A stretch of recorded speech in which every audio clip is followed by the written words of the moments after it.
Now, this morning, or today I should say, one of the channels I'm subscribed to here on YouTube is Sonic Underlying Speed, Sonic Vegeta's channel. And the main show there that Sonic Vegeta does is the Archie Sonic Digest podcast. And when I was watching the more recent one, because usually what they do is they do these digests and they basically go over and read several issues, if you will. They go over and read off several issues, or at least highlight several moments from several issues that have a concurrent, I should say, running theme to go along with them. And this includes, the main book. This includes the universe spin-off, and so on. Well, this time around they didn't do that. Instead, they took this episode that they did to talk about something very intriguing. Now, when they talked about it, something told me to check out the description to see if they had basically supplied links to what they were talking about, and indeed they did. And I printed out most of what they had talked about, or at least the more focused situations they were talking about. And what they were talking about is the whole Ken Penders lawsuit situation. Now, I know everybody, including myself, have talked about the whole Ken Penders situation with Archie and all BioWare and all that. We've talked about that to death, there's no doubt.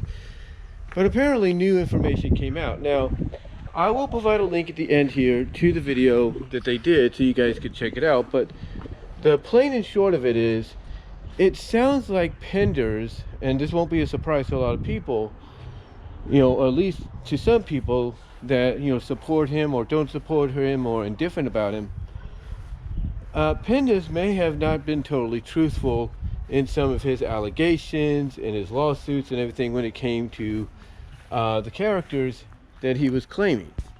Now, they do bring up some scenarios throughout this that do kind of basically show that Archie did do Ken wrong in some legal manners and all that, like when it comes to supposedly paying for certain royalties and stuff at certain times.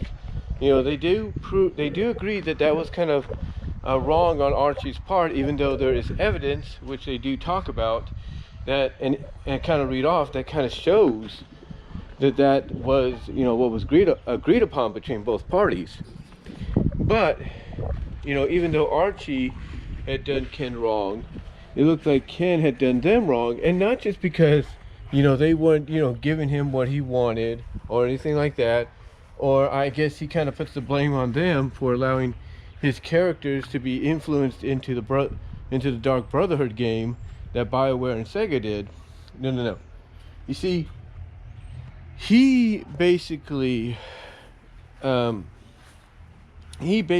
may have not been totally honest about certain forms and stuff that he had signed.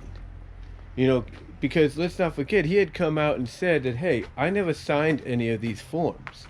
I didn't do this, I didn't do that, and if I did, I want to see, like you at the court, want to see evidence of those signatures that I placed on these agreements, these forms and all that.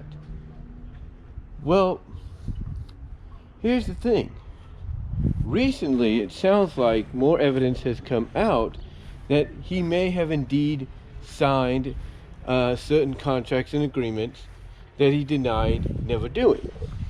That's what it sounds like. Again, I will provide a link at the end here so you guys can check the video out yourself.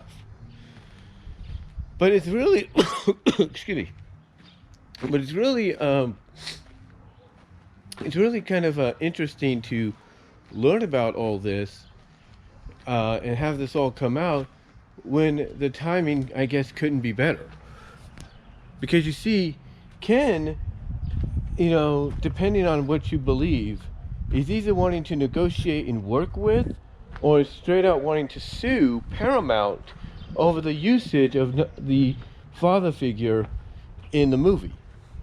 Because you see, and a bit of spoilers in case you guys haven't seen it yet, Knuckles has a father in a flashback. They do a little flashback of when Knuckles is young, just like Sonic, and he has a parental figure, a father.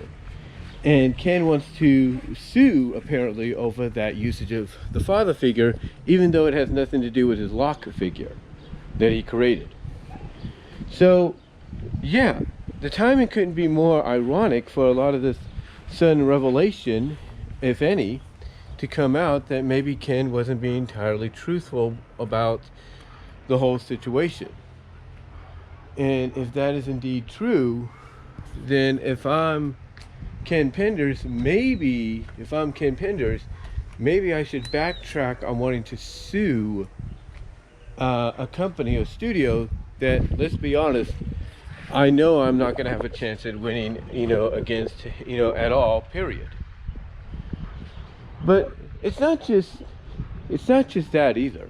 There are a lot of other things that they point out, and again, I did print out some of what they were utilizing in the podcast, and I might do something about that in the future if I decide, and this is just my opinion, if I decide to maybe this weekend, or at least Friday night, because I get home late, so if I decide, if I'm up to it, to do a video, maybe a live stream, a late night live stream, reading off some of this stuff, if I'm up to it, depending on how I feel, and I might do it anyway because I'm off on Saturday, but if I decide to do it, I will let you guys, not only will I let you guys know it's happening, because I will link it, the link to the live stream and all that, but I will personally read off some of what I got. Basically, I will read off some of what I got there,